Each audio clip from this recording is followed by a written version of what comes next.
Hey everybody, this is Liberty Whispers, and you're watching the first episode of my ongoing series, Great Digging.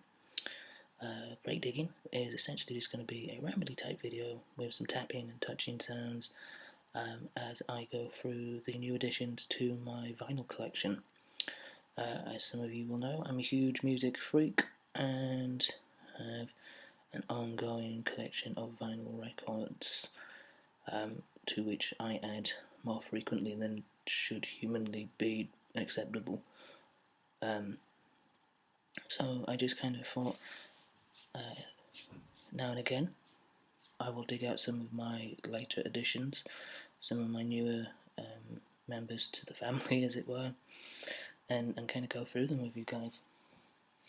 So we've got, I think, about 6 records in this first edition. The first one is a album called, I don't think the actual title's on the sleeve, but it's called The Last of the Country Gentlemen, and it is by singer-songwriter, this fellow here, this long-haired man here, who is called Josh T. Pearson, who was in the early to mid-90s in a band, and I can't remember the name of the band to save my life because my memory's terrible, but he was in a band that was moderately successful for a short period of time, and then after that sort of dissolved, he went on the road as a session musician and as a live musician for other groups. But whilst on the road for a number of years, he was writing material for himself, and 2 years ago he put out this record, Last of the Country Gentlemen, which was one of my favourite records for 2011.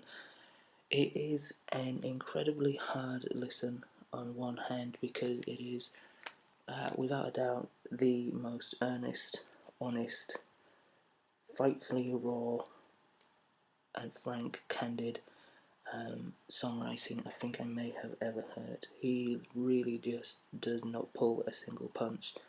He goes through all of his hardship, all of his pain, all of his inner demons. He goes and just basically exposes himself. The good, the bad, the terrible, the suffering. It is beyond melancholic. It's actually really quite hard to listen to, but it's fantastic, and there's so much accomplished musicianship. It's really stripped down. It's basically just him for the most part and his guitar, and that won't appeal to a lot of people, I know. And the songs are long. They are about 7 to 11 minutes on average, which, you know, ensures that the hard times won't be over soon when listening to it. It is a tough pill to swallow, and I understand why some people may be put off by this, but honestly, I just knocked backwards by the man's talent and his songwriting. Just, you know, just incredible. I'm going to put a link. In fact, no, I'm going to put, I'll put a link in the description, in the description box below, to one of the tracks on here, so you can go and listen for yourself. Because actually playing some of the music isn't very ASMR-y, plus there's that whole copyright thing, so if I actually link to some of the music on this album down below, as I will do with all the other albums, you can go and listen for yourself, and, you know, if you like it, then the name of the album is, as I said, The Last of the Country Gentlemen by Josh T. Pearson. If you don't like it, that's awesome, that's fine. It's not for everybody. I do understand that, and that is the beauty of this world, that we all have various tastes. Because if we all like the same thing, well, there wouldn't be very much to choose from, and life would be somewhat boring. The second record I have for you is one of my favourite cover album art sleeve pieces for some time. It's really kind of cool and colourful. Cool and colourful, so I guess that is cooliful. It is, the album's called Fear Fun, and it's by Father John Misty. Father John Misty has been recording under his real name, which again I can't remember, for a number of years, doing his own solo material. He was at one point the drummer for the band Fleet Foxes, but then decided to go off and do his own solo stuff again. And this is his first album recorded under the name Father John Misty. And it's just another example of brilliant songwriting. It's a completely different breed of songwriting to Josh T. Pearson. It is more comical. It's got a broader scope. There's more wit. There's more sort of satire. And there's more, I don't know. There's just more sort of spring in its step. Obviously, it's a lot livelier. It's very folksy, but there's like psychedelic influences, as you can probably muster by the art slave, which is incredibly cute as well as colourful and cooliful. Yeah, he has a real sort of self-deprivating wit along the album, and kind of has a sort of almost dark humour. What's weird is it kind of reminds me of that era of country music where there was a lot of talky story songs.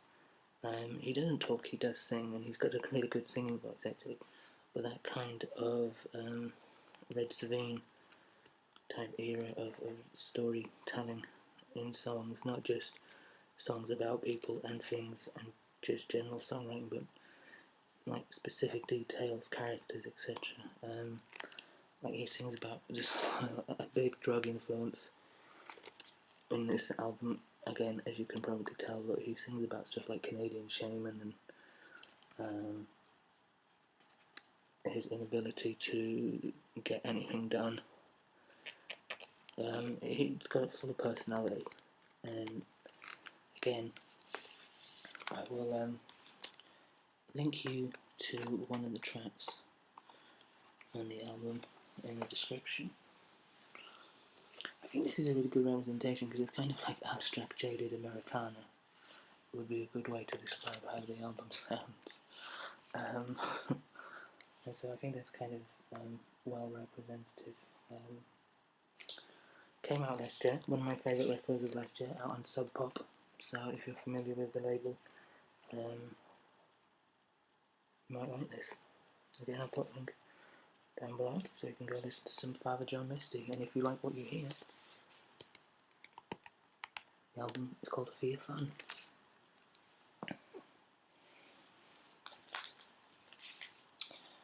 The third record I have for you is taking us back in time a little bit. The first two I ordered new, as I do. With specific titles that I'm looking for, I will often buy them new, but I also have a couple of second-hand records here, which this is the first of two that I've got in my collection today. And I don't know, there's something quite romantic about second-hand records because you know that someone else has had this, someone else has cherished it, someone else has possibly had their life at some point enhanced by it. And you know, it comes with history and it comes with stories that you will never know. And there's something quite romantic about that, you know, because this is I should point out, leader of the pack, as you can probably see by the Shangri-Las, who were a total kick-ass girl group in the 60s, in the sort of age of doo-wop and girls, you know, wearing flowers and singing about boys and, you know, being kind of all prissy and whatnot, and what have you. These girls had a bit of edge to them. And I'm talking about dating biker dudes and being in love with, you know, the leader of the bike gang. It had a bit of a bite and a bit of an edge to it. I mean, it's still very poppy, but it's really good pop music. Really melodic, really catchy, some great breakdowns, short, infectious tracks. You'll find back in the 60s, pop music was a lot shorter, like you're talking 2 minutes, 2.5 to 3 minutes max usually, and so it was like quick in and out, and stick the melody in the person's head and it works. But yeah, I like that whole thing that they had going on. I like the fact that they were a little bit more edgy for their time. It's kind of cool. It's got a bit of cool swagger to it. And Shangri-Las, but yeah, no, the idea that it's a second-hand record is pretty cool, I think, because, somebody may have at some point had their first kiss to this record, they may have decided upon something that would change the course of their life whilst either listening or in possession of this record, yeah, there's a beauty about second-hand records, as in this music has been part of someone else's life at potentially key moments, and it's got stories and histories attached to it that you'll never know. But again, that's the Shangri-Las. You will have heard of their music. You'll have definitely heard Leader of the Pack. You may not know that it was by the Shangri-Las. To be honest, I've only just recently discovered them this year, and they've been around, as I say, since like the 60s. So, yeah, if you've never heard them before, again, down in the description, I'll put a link to a track on there. I'll pick a favourite and share it with you. Speaking of favourites, this is one of my all-time favourite records, and again, this is a late discovery for me. This is Elvis Costello's My Aim Is True, which just is incredible from start to finish. So many great tracks on here. From the very beginning, Welcome to the Working Week, you've got No Dancing, Blame It on Kane, Sneaky Feeling, Lesson Zero. So many cool tracks, and this dude just, for me, exudes style. He's kind of like an alternative icon in many ways, and his songwriting is witty and it's sharp, and the music's just great as well. And honestly, it's just one of the best albums you could hear from start to finish. Totally engaging and exciting, and it just captivates the attention. It's awesome. I do love this record an awful lot, and again, that's a second-hand one as well, so you never know. Someone may have had some awesome things happen to them whilst in possession of this.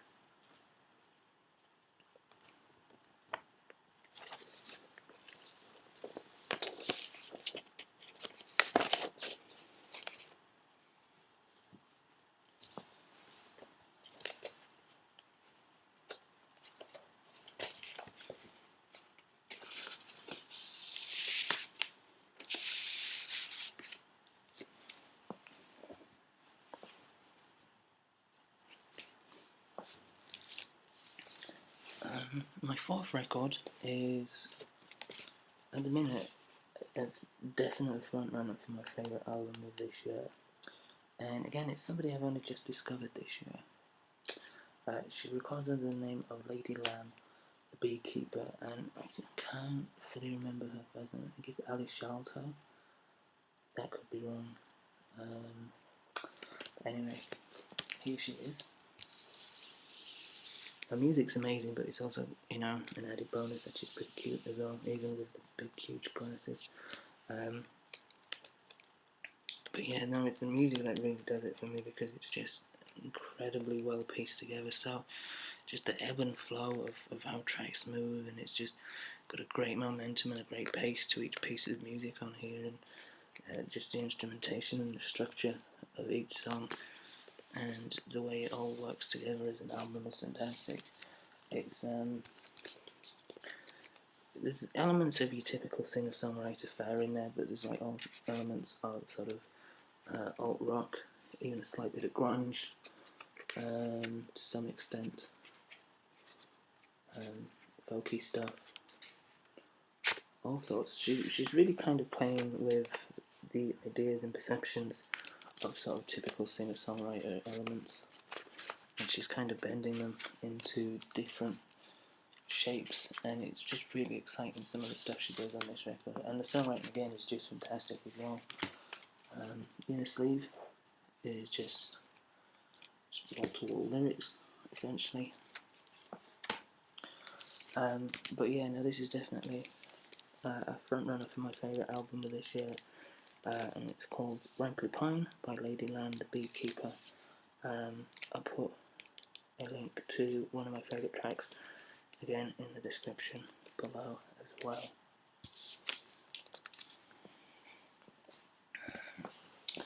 And my final record, which is my latest one, which just came this week.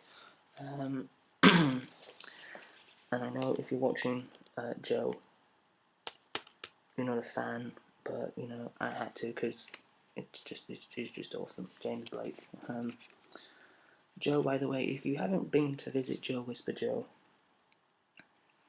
and his channel, he's recently just started. I know he's been about in the community for a while, but he's just started his own channel, and he's actually done a vinyl based video himself, which is great.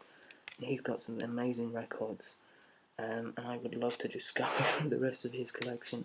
So I'm going to put a link to his video and his channel down below in the description as well. So if you like ASMR videos about music, he is definitely someone you want to have in your sub feed. He's just definitely someone you want to have in your sub feed anyway, because he's a top guy and a really nice fella. And just do it. Just do it. You won't regret it, honestly. But anyway, James Blake. Sorry, Joe. I know you don't like him, but he is. Yeah, I'd say he's a pioneering musician, and that's not a term I use lightly. He has sort of really evolved, not in huge leaps and bounds, but in little steps, and you can hear his sound moulding into something much bigger and brighter and more interesting with each release. From his early stuff on RS Records, like the CMYK EP, which was sampling Khalees and doing strange dub-inspired breakdowns and sort of like light electronica and what have you, to more sturdy actual songwriting fare. And the songwriting is fantastic on here, I think. I don't know if I like the songwriting better on his debut. I think I do, but I think musically this feels more expansive. And he's just got a really strange sound. It's like a mix of traditional singer-songwriter fare with vocals and piano, it's mixed with electronica and dub, and I guess, you know, he's carved his name into the post-dubstep area, but he's got all sorts going on. And what's really interesting is you're seeing how he's expanding, and he has the ability to kind of really branch out and go into some interesting areas moving on. But I really like this record, and this is a serious contender for favourite of the year. It's definitely in my favourites list, but that won't get narrowed down for another few weeks. But yeah, no, really digging this. James Blake, and the album is called Overgrown. Again, I'll stick a song down there for you to go check out. But which one? So many to pick. Anyway, so those are my latest additions to my record collection.